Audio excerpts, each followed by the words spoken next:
একজন হামজা চৌধুরী উৎসবে মেতেছে বাংলাদেশ, ভারতীয় সমর্থক থেকে শুরু করে ক্রীড়া সংগঠক। সবার মুখে ওই একই হামজা বন্দনা।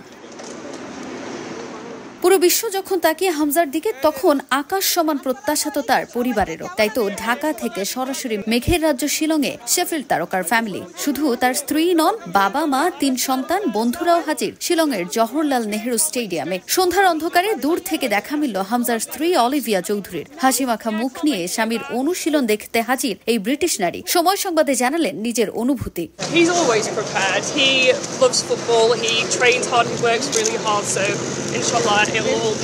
দেশের জার্সিতে ছেলের প্রথম ম্যাচ দেখতে পারা যেন দীর্ঘদিনের স্বপ্নেরই ফল। তাই সন্তানের এই গুরুত্বপূর্ণ দিনে কাছ থেকে খেলা দেখতে ক্ষণ গুনছেন হামজার বাবা মা।